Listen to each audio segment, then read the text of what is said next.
Hello and welcome to my world and my personal headcanon. And this week, I want to talk about the RWBY Justice League crossovers because there's been three versions of this story being told. You have the good version, which is RWBY slash Justice League, the one that actually adapts, takes elements from the DC universe and adapts it fully to the world of Remnant. This is the best of the crossovers. Then you have this piece of dog shit right here that somehow focuses around Lex Luthor and Batman. With Batman being the final boss that needs to be defeated at the end of the day, and with a metaphysical discussion and talking about all the fairy tale references that you see over the course of RWBY's 9 volume and 2 feature film history. Then you have the 2-part crossover film, which most people who are clicking on this video is probably going to be the most interested in me talking about because part 2 came out here in October. Matter of fact, I watched it back on the 17th because that's when the pre-order became available over on Amazon in terms of watching it just online. So, let me just get right to it as to why this is the best crossover of combining RWBY with Justice League. And what this does wrong and what the 2 feature films do wrong. All right. What this does well, and I've already mentioned it, it takes the elements, what is familiar about the DC universe, and adapts it fully to the world of RWBY. In that, and I want to use Wonder Woman as the key example here because this is just genius. Anybody who is remotely familiar with how a Wonder Woman's character origins, and that she is literally created to be a champion and to go out into the world of man, to be a symbol of freedom and justice and all that. She is literally created from mud and clay. All right? So how do you adapt that to RWBY? Same basic origin that she is created to fight an oncoming battle, to be a symbol for justice, to protect the innocent, those who cannot defend themselves. But she's turned into created as an automaton in the same vein as Penny frickin' Palladina. Right down to having a lot of the same character intricacies that Penny has. In terms of some of the social awkwardness and like a bit of like of a curiosity about the world around her. So I say, so that is genius, taking what is familiar and committing it fully to something else. Take Batman for example, super rich millionaire playboy who goes around investigating crimes and things of that sort in the normal DC universe. You take that same premise, you turn him into a faunus complete with bat ears, and somehow you pair him up almost straight away with Weiss because rich, moody people who were basically raised or have a close connections with their butlers being the strong connection. And I'm not even kidding about it. That is actually a commentary. That is an actual, that not quite verbatim, but that is something that is said in this, and I think it's said by Yang asking it to Blake.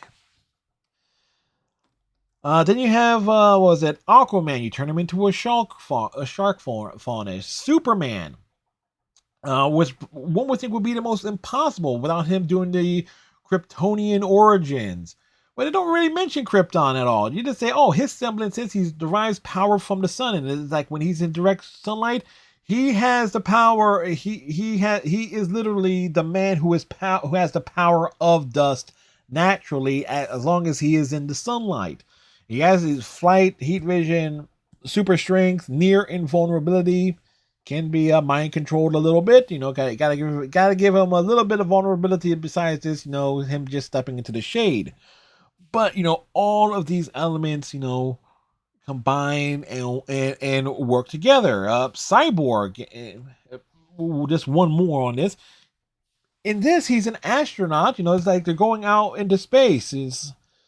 and realize, everything on Remnant is powered by dust. So it's like he goes out into space and there's an accident. It's like, oh, dust for whatever reason does not work. Once you get past a certain point, get past the atmosphere. At least that's how I remember it being described. And he ends up, he was an astronaut, and he's basically been rebuilt from the ground up in terms of of cybernetic components, to keep himself alive. So again, all of these elements, you're taking the characters from one and adapting it to another, fully committing to the bit and to the story. And this also leads to it leads to like a great, so you get these very unique versions of familiar characters and combining them in a world that you would not imagine them in, and this works perfectly well. Yeah, does this have its problems in terms of the story and certain elements, such as a kind of a weird love triangle of sorts between Weiss, Cyborg, and Batman? Yeah, but you get some hilarious moments where Yang has a bit of a jealousy towards Aquaman hitting on Blake, only for him to say wanted to apologize, not for the flirting, but more for trying to drown her. Uh, it's kind of all over the place, but it also it captures the spirit and in the nature of RWBY. You got the drama and everything, but it commits fully to crossing one thing over to the other. Now, the problems with DC RWBY, the other crossover in the comics, and the two feature films, is that they don't commit fully one way or another to it, because this actually leaves the story open for more stories. That there's more that can be done. You can present more villains from the DC universe that can be introduced into this. Both extraterrestrial and, could you imagine a faunus version of Gorilla Grodd in the world of the RWBY and Justice League, in the world of Remnant? Absolutely. There is so much that can be done with that. But the two-part movie, and what this one does wrong is that they don't commit fully to the bit. It's more of a metaphysical commentary on like the use of fairy tales in RWBY and the similarities between between Remnant and the normal world of the DC universe, like different references along those lines. Then you have things like a big plot point focusing around Lex Luthor and Batman's ego, not allowing him to want to make use of a semblance he ends up developing because of some very convoluted plot points, like wherever Blake, RWBY, Weiss, and Yang go in the DC universe, people are getting semblances, and that's drawing out Grimm, and it's just spreading and causing chaos. And basically, where the end of the story ends up being like the final villain that needs to be defeated, the big boss is Batman at the end of the day. It's just not a good story, and at the very end of it, you get no sense that, okay, they're separating the RWBY characters from the DC characters, and that they're never going to do it again. And you kind of get that feeling with the two-part films of sorts, where like part one ends like, okay, where it's like, okay, the Justice Leaguers and Team RWBY and Team Juniper are going their separate raids after escaping from a digital trap that they found themselves in at the hands of Kilgore. But it kind of makes you wonder. Part one basically ends with them like wondering who was Kilgore working with. Was it working with somebody in their world? And then you get the sense that, okay, Team RWBY's not really investigating it on their part because they got their own shit going on, because turns out the two animated films that are taking place after at least events of Volume 9, and certainly Part 2 makes a lot of references to a lot of major events that happened in the more recent volumes of RWBY. In Part 2, you get to find out that the villain is Watts, and at the end of the day, just like, okay, RWBY enters the world of the DC universe and helps defeats the bad guy, and that's or the two villains, and that's it. There was no real sense that that they will combine these characters again.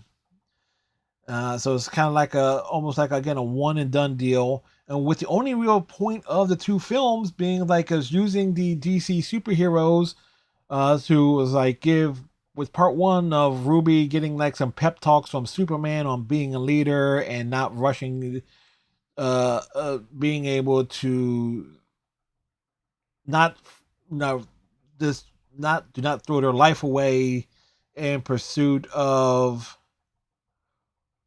their objectives, and you get a couple of good character moments between Yang and Flash and Weiss and Batman, but it doesn't really.